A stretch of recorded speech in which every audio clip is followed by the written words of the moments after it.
बिस्मिल्लाहिर्रहमानिर्रहीम, अस्सलाम वालेकुम। मैं हूं ईसा नकवी। आज पीर 20 अप्रैल है। इस वीडियो में बात करेंगे इस्लामाबाद से इंतहाई गैर मामूली खबर के हवाले से। वो खबर जो अब सिर्फ इस्लामाबाद और पाकिस्तान की नहीं बल्कि दुनिया की सबसे बड़ी खबर बन चुकी है। आज पीर के दिन इस्लामाबाद में अमेरिका और ईरान के दरमियान पाकिस्तान की सालसी में मुज़ाकरात के आगाज़ का ऐलान किया गया था डोनाल्ड ट्रंप की तरफ से, और यह भी कहा गया था कि अगर ये मुज़ाकरात नाकाम हुए तो बुध की शाम जब सीज़ फायर की डेडलाइन एक्सपायर करेगी तो फिर अमेरिका ईरान के खिलाफ ब्रिज डे और पावर प्लांट डे मनाएगा। ईरान पर एक मरतबा फिर बमबारी शुरू कर दी जाएगी और जंग का दोबारा से आगाज होगा। अब इन मुज़ाकरात के आगाज से पहले ही धड़न तख्ता होना शुरू हो चुका है, लेकिन ये डोनाल्ड ट्रंप का वो डरावना ख्वाब है जो अब हकीकत का रूप धार रहा है। ईरान ने एक मरतबा फिर ये साबित कर दिया है कि बुलिंग के जरिए, बदमाशी के जरिए बाजू मरोड़कर अमेरिका ईरान से वो मुतालबात नहीं मनवा सकता मुज़ाकरात की मेज़ पर जो अहदाफ वो मैदाने जंग में हासिल नहीं कर सका। सफारती हलकों में हलचल है और इस वक्त पूरी दुनिया ने अपना हाथ माथे पर रखा हुआ है। क्रोनोलॉजिकल ऑर्डर में तमाम तफसीलात मैं आपके सामने इस वीडियो में रखूंगा, क्योंकि ख़ास तौर पर जो धमकी अमरीकी वज़ीर जंग पीट हेगसेथ की तरफ से दी गई है, उस धमकी और फिर जवाबी धमकी जो पासदाराने इनकलाब की तरफ से सामने आई है और ईरानी क़यादत की जानिब से सामने आई है, उससे एक बात वाज़ेह हो गई है कि इस डील को अगर होना भी है तो ये अमेरिका के लिए कोई बहुत साजगार, कोई बहुत फेवरेबल डील नहीं होगी। इफ़ एट ऑल अगर कोई लास्ट डिच एफर्ट होता है पाकिस्तान की तरफ से और दोनों जानिब कुछ ना कुछ स्टेप बैक करवाया जाता है कि कुछ पोजीशन में अपनी नरमी ईरान करे, कुछ अमेरिका करे, लेकिन वो जो वॉर ट्रॉफी डोनाल्ड ट्रंप यहाँ से इस्लामाबाद से उठाकर लहराना चाहता है, अपनी आवाम को बताना चाहता है कि मैं ये जंग जीत गया हूँ, फिल वक्त उसके कोई आसार नज़र नहीं आ रहे। अब से थोड़ी देर पहले ईरान की तरफ से पाकिस्तान को बाज़ाब्ता कम्युनिकेट कर दिया गया है कि हम फिल वक्त मौजूदा सूरत हाल में इस्लामाबाद में मुज़ाकरात के लिए नहीं आ रहे और कोई ऐसा इरादा नहीं है कि इस सूरत हाल में जिस स्टेटस के ऊपर इस वक्त ये मामला मौजूद है हम पाकिस्तान मुज़ाकरात के लिए आएंगे। दूसरी तरफ हम देख रहे हैं कि भरपूर तैयारियां चल रही हैं। अमरीकी जो मुज़ाकरातकार टीम है उसके इस्तेमाल के लिए गाड़ियां, आर्मर्ड व्हीकल्स, जैमर्स वो लेकर अमरीकी फ़िज़ाइया का C-17 ग्लोब मास्टर वो नूर खान एयर बेस पर कम से कम 2 मरतबा लैंडिंग कर चुका है और साजो सामान यहां पर पहुंच चुका है। अब अमरीकी मीडिया दावे ये कर रहा है कि मंगल की रात को ये टीम पहुंच सकती है और मुज़ाकरात शुरू हो सकते हैं, लेकिन उससे पहले मैं आपको बताऊं कि जो गुफ्तगू की है इस्माइल बकाई ने, ईरानी वजारत खारजा के तर्जुमान ने, और फिर जो स्टेटमेंट्स ईरान से, तेहरान से इस वक्त आ रहे हैं और उनके काउंटर स्टेटमेंट्स वाशिंगटन से आ रहे हैं, उससे फिल वक्त ये मुज़ाकरात, इनकी बसात शुरू होने से पहले लिपटती हुई नजर आ रही है। इस्माइल बकाई जो है उन्होंने कहा कि अमेरिका से दूसरे दौर के मुज़ाकरात के लिए ईरानी वफ्द पाकिस्तान नहीं जाएगा। ईरान का मुज़ाकरात के दूसरे दौर में शिरकत का कोई इरादा नहीं है। इस्माइल बकाई ने कहा कि अमेरिका ने सीज़ फायर की खिलाफ वर्जी की। हमने पाकिस्तानी सालिसकार को बता दिया है कि मुज़ाकरात के लिए इस्लामाबाद नहीं आ रहे। अमेरिका ने दोबारा जारहियत की तो भरपूर जवाब दिया जाएगा। उन्होंने कहा कि अमेरिका ने दिखा दिया कि वो सफारती अमल को आगे बढ़ाने में संजीदा नहीं है। अमेरिका ने जारहाना कार्रवाइयों का इर्तकाब किया है और जंग बंदी की शराइत की खिलाफ वर्जी की है। ईरान की वजारत खारजा के तर्जुमान का कहना था कि अमरीकी तजावीज़ गैर संजीदा है और उसके मुतालबात गैर हकीकत पसंदाना है। ईरान ने अपने मुतालबात को वाज़े तौर पर बयान किया है और उन्हें तब्दील नहीं करेगा। इस्माइल बकाई का कहना था कि ईरान के कौमी मफादात के तहफ़्फ़ुज़ की बात आती है तो हम डेडलाइंस या अल्टीमेटम पर यकीन नहीं रखते। अगर अमरीका और इसराइल नई जारियत शुरू करना चाहते हैं तो हमारी मुसल्ला अफवाज उसका जवाब देंगी। उन्होंने कहा कि अमरीकी और इसराइली हमलों से पहले आबनाए हुर्मुज़ महफूज था। पाकिस्तानी सालिस की वजाहत के बावजूद अमरीका ने कहा लबनान में जंगबंदी मुआहदे का हिस्सा नहीं था। अमरीका ने समंदरी नाकाबंदी करके ईरानी बहरी जहाज़ पर हमला किया। अमरीकी इकदाम जंगबंदी और बैनुल-अक़वामी क़वानीन की खिलाफ वर्जी है। तर्जुमान ईरानी वजारत खारजा का कहना था कि अमरीका ने 2 बार मुज़ाकरात की खिलाफ वर्जी की। अमरीका ने ईरान पर हमला किया, ईरानी अवाम को कत्ल किया, इंफ्रास्ट्रक्चर को तबाह किया। मौजूदा जंगी नौयत की सूरत हाल के बाइस आबनाए हुर्मुज़ में बहरी आमदोरफ्त को यकतरफा तौर पर मामूल पर लाना मुमकिन नहीं है। यानी ये नहीं हो सकता कि हम आबनाए हुर्मुज का कब्जा छोड़ दें और अमरीकी बहरिया उससे आगे नाका लगाकर अपनी मर्जी के जहाज़ों को वहाँ से गुजरने दे और अपनी जिसको नापसंद जहाज़ हैं उनको यहीं पर रोक कर रखे या उन पर हमले करे। और जो तुस्का का वाक़या पेश आया है कि जिसमें एक ईरानी कंटेनर शिप उसको टारगेट किया गया है, उसके इंजन रूम को तबाह किया गया है और उसको कब्जे में लिया गया है। चाइना से ये जहाज़ ईरान की तरफ रवां दवा था और इस सारे मामले ने अब एक बिल्कुल completely different and new dimension दी है। मैं क्यों कह रहा हूं कि ये अमेरिका का एक डरावना ख्वाब है, डोनाल्ड ट्रंप का एक डरावना ख्वाब है जो अब हकीकत का रूप धार रहा है।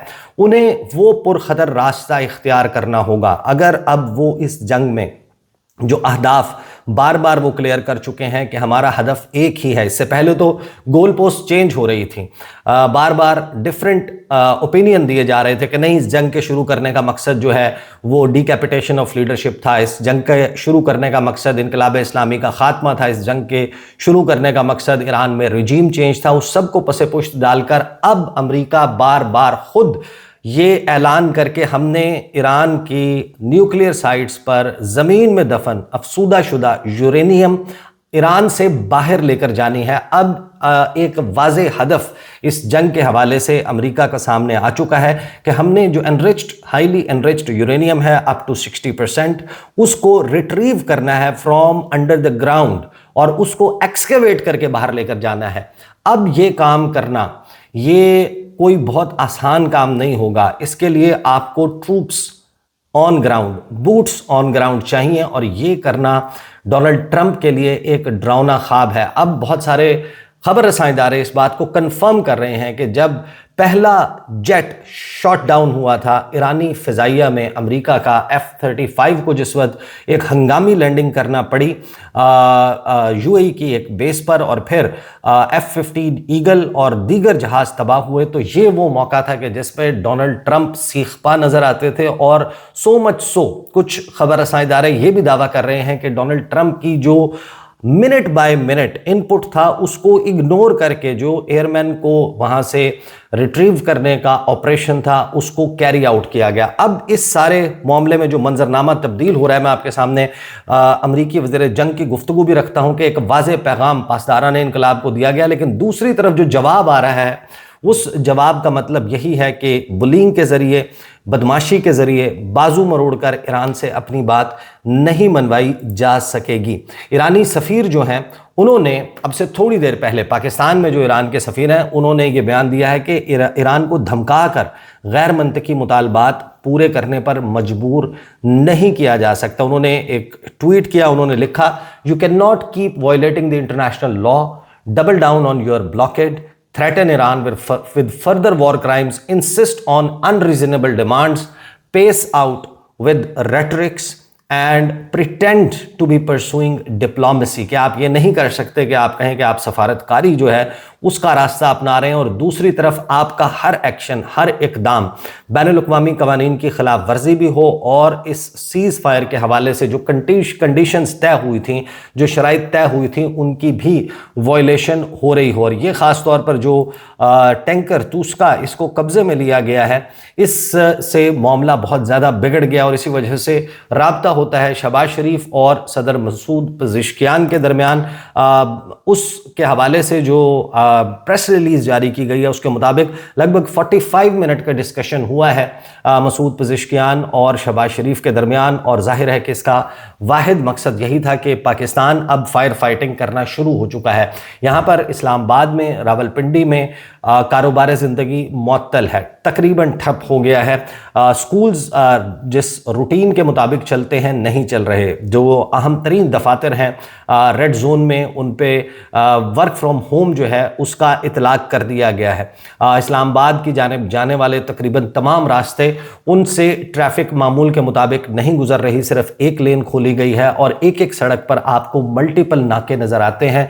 यानी कि हर जो रास्ता है उस पर पर 2 से 3 किलोमीटर के बाद आपको नाका नज़र आता है, उसके सामने फौजी भी खड़े हुए हैं और जो चेकिंग है, तलाशी है, उसका अमल जारी है और एक पूरा माहौल बना हुआ है कि मुज़ाकरात होने हैं। लेकिन ईरान के इनकार के साथ ही पाकिस्तान की तरफ से ये राब्ता किया जाता है और पाकिस्तान में जो इसकी प्रेस रिलीज जारी की गई है उसके मुताबिक खुशगवार और दोस्ताना गुफ्तगू के दौरान वज़ीर-ए-आज़म ने 11-12 अप्रैल को मुज़ाकरात के लिए वफ्द भेजने पर सदर पज़ेश्कियान और ईरानी क़यादत का शुक्रिया अदा किया।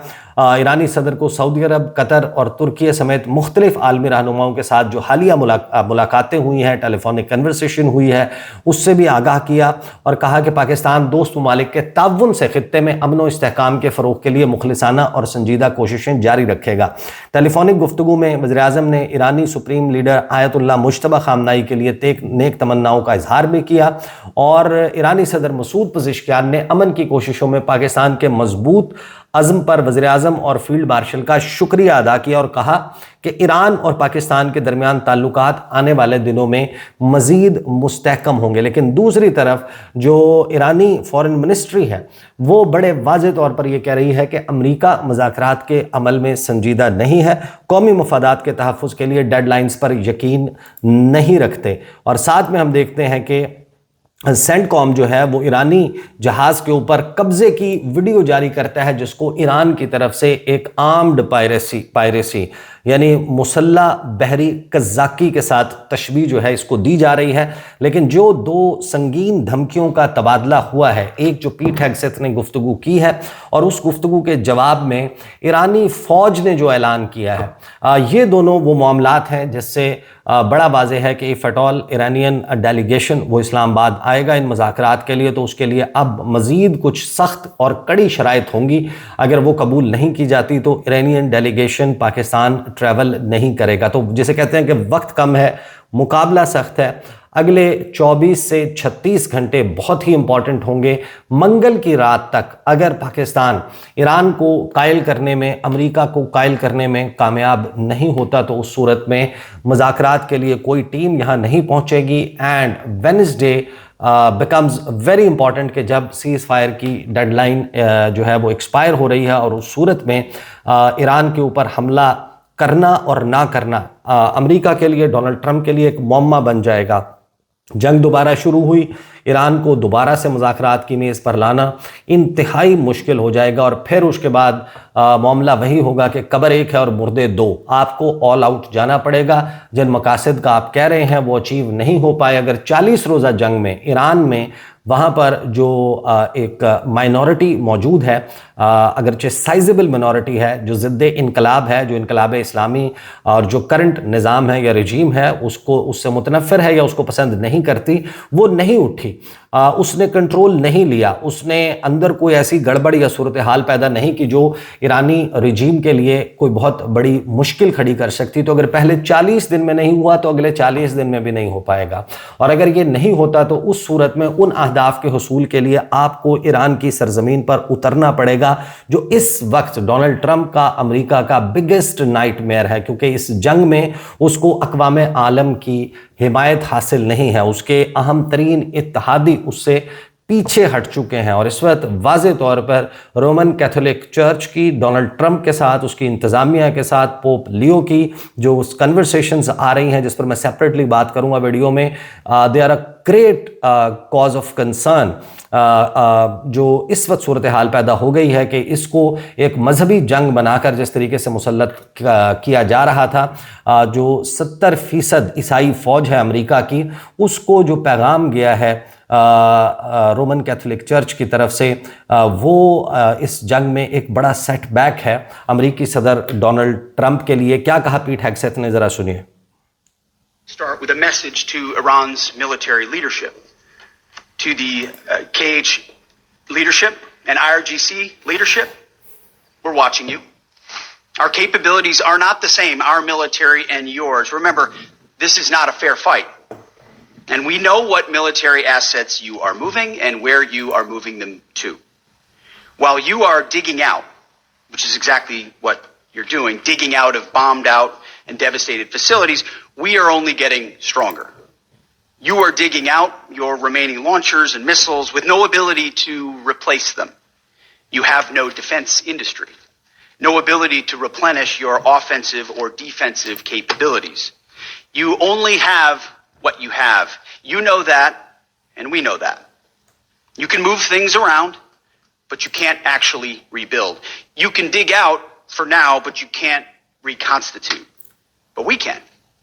We are reloading with more power than ever before, and better intelligence, even more importantly, better intelligence than ever before, as you expose yourself with your movement to our watchful eye.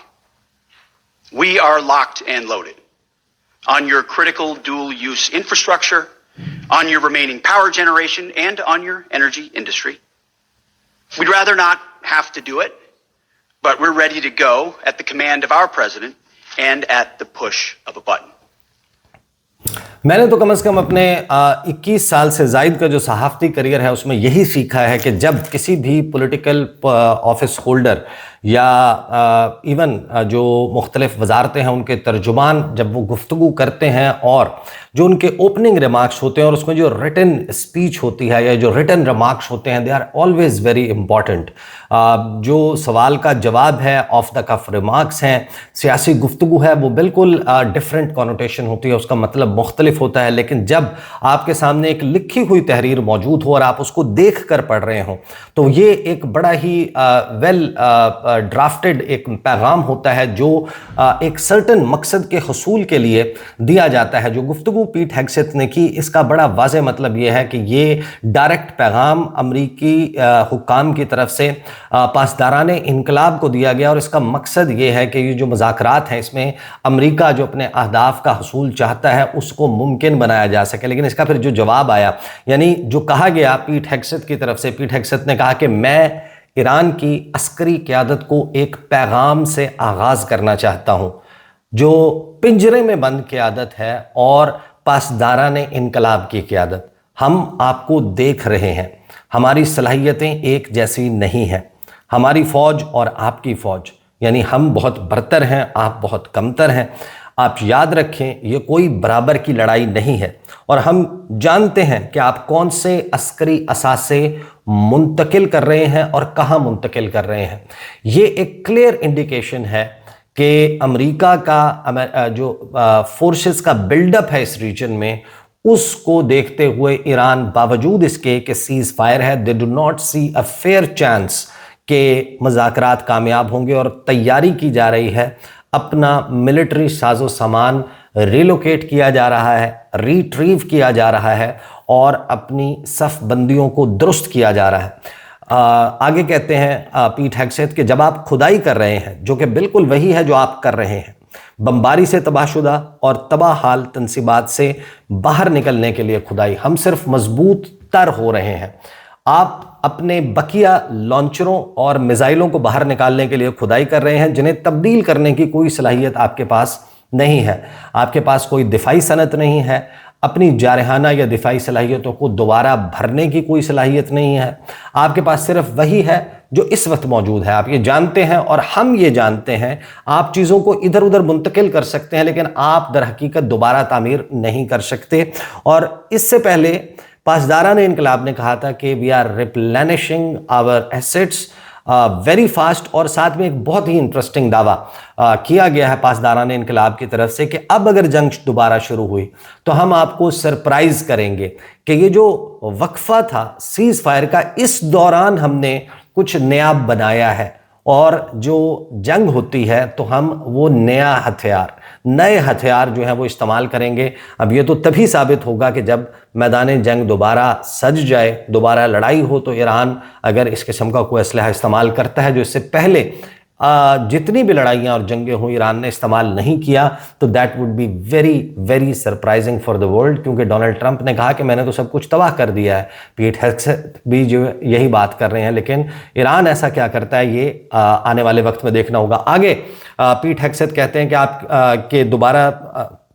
आप चीज़ों को इधर उधर मुंतकिल कर सकते हैं लेकिन आप दर हकीकत दोबारा तामीर नहीं कर सकते। आप फिलहाल खुदाई कर सकते हैं लेकिन आप दोबारा मुनज़्ज़म नहीं हो सकते, लेकिन हम कर सकते हैं। हम पहले से कहीं ज़्यादा ताकत के साथ दोबारा लेस हो रहे हैं और बेहतर इंटेलिजेंस, उससे भी ज़्यादा अहम बात, पहले से बेहतर इंटेलिजेंस के साथ। जैसे ही आप अपनी नकलो हरकत के साथ खुद को हमारी बाखबर नज़रों के सामने लाते हैं।